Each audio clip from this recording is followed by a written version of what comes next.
Hi, this is Ben Tafoya, and I'm back on April 21st for episode 2 of our uh, video show here, 5 o'clock macro. Last night we started off by talking about some general concepts within the study of economics and talked a bit about the sort of problem that the world economy is facing now as a result of the COVID-19 crisis and our sort of course of these discussions over the next few weeks. And I want to take this opportunity tonight to talk a little bit more about the study of economics, the nature of economics as a social science, how we position it against other sciences that we study, and what that means for the nature of our scientific exploration in economics, the ideas of markets and how we use simple models to talk about economic issues. And then we'll have an extensive discussion tonight and tomorrow night of national income accounting. We'll go through the nature of gross domestic product, GDP, what its elements are, and the differentiation between nominal and real GDP. Talk a bit about the price level as a result of that.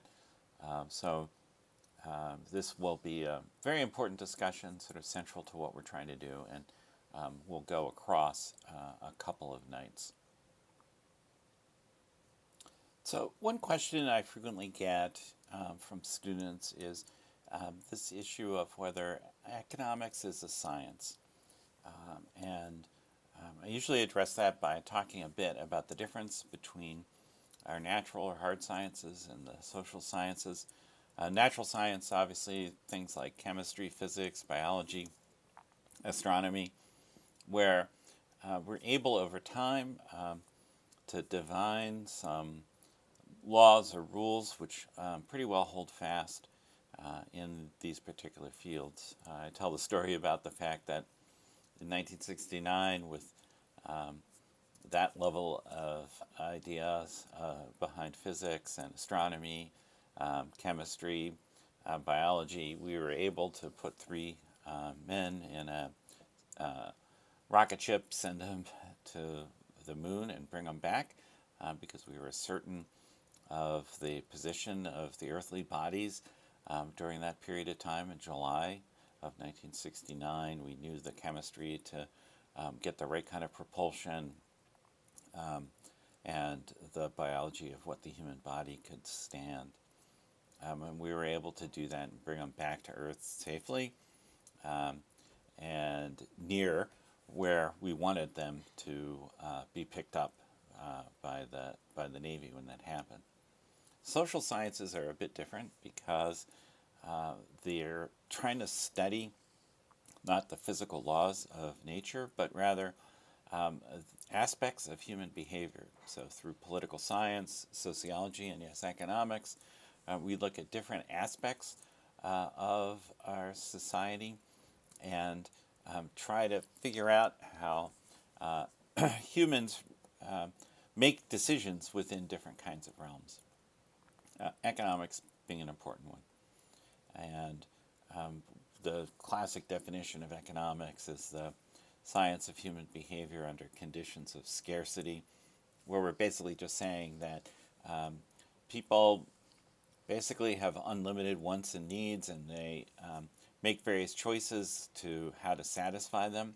But all of us are a bit different. We have different tastes. We have different ways that we will allocate our resources, be they time or money, to try to maximize our satisfaction, and that as a result,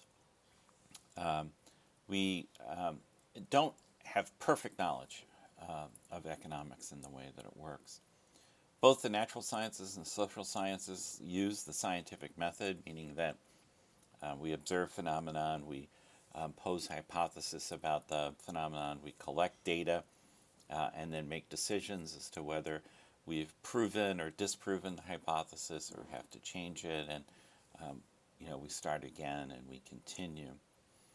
But there's a divergence in certainty between the natural sciences and the social sciences. One way we look at that in social science is when we develop a model using various variables, what kind of explanation certainty are we getting in terms of the variance between observed behavior and the predicted behavior. Social sciences, economics is very complicated because we're trying to divine patterns of behavior that involve an infinite number of choices by the billions of people on Earth. But it's easy for us to create simple models that explain things. So yesterday we were talking about a market model to use to explain the law of supply and demand. And we use the simple model of a competitive market, which is based on certain kinds of assumptions. One is that all the products are the same, so that there's no easy substitution, that there are many buyers and many sellers, so no one actor's choices can have an impact on the market, meaning that market participants are price takers in competitive markets, that information is universal, so that we all know what the market price is for the market. So if you try to charge more than the equilibrium price, then you won't be able to sell your good or service in a competitive market. But most markets that we interact with as consumers or firms or government buyers aren't competitive in that way. We don't really go out and buy oil by the barrel or wheat from a silo. We buy largely finished products that are sold in markets that would be characterized as monopolistic competition or oligopoly or monopoly, where much of the competition is based on other factors rather than price, where there are barriers to entry of various kinds, and market behavior results in other kinds of distortions, such as the inability of some folks to participate in a particular market because prices are high and production is limited in order to maximize the profitability of the actors in a non-competitive market. So these models are great to learn from, but the real world is much more complex. But again, they're still useful. So tonight we want to spend most of our time talking about national income accounting, which is a system to measure the aggregate economic activity in an economy.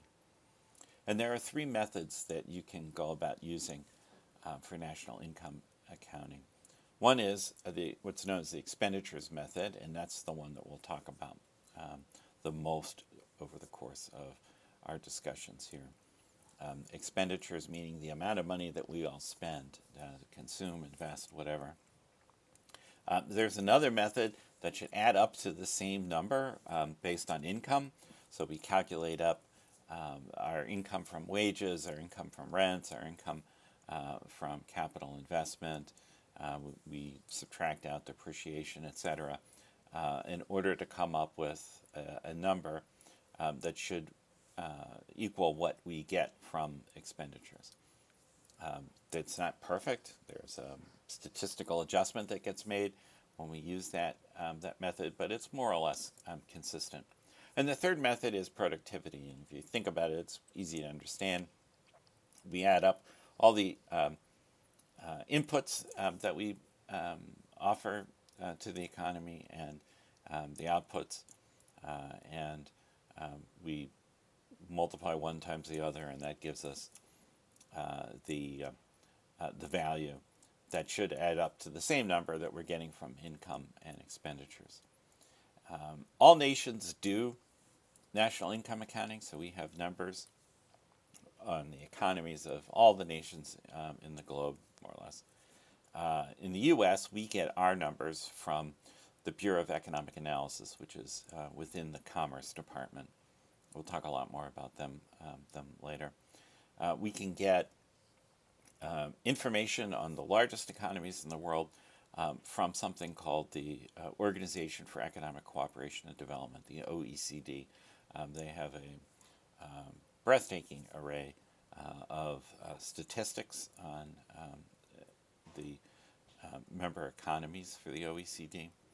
And then the World Bank as well collects data on economic performance. And we can do comparisons over time or at a snapshot in time using these kinds of statistics. Not on my graphic here, but a source that I frequently use is what's called FRED, which is from the Federal Reserve Bank of St. Louis. If you Google FRED, you can find it. They have the most comprehensive set of economic statistics publicly available, and you can use it to see all kinds of aspects of performance, and I'll show you some data from FRED over time, and it allows you to create data tables or easy-to-use graphics on the economy. So that's super helpful. But gross domestic product is the number that we're going to talk about here, and there's a simple formula where we calculate consumption plus investment plus government plus what we refer to as net exports, and that number equals the expenditure approach to calculating national income. And when we come back from a short break, we'll start talking about these individual elements of the GDP formula.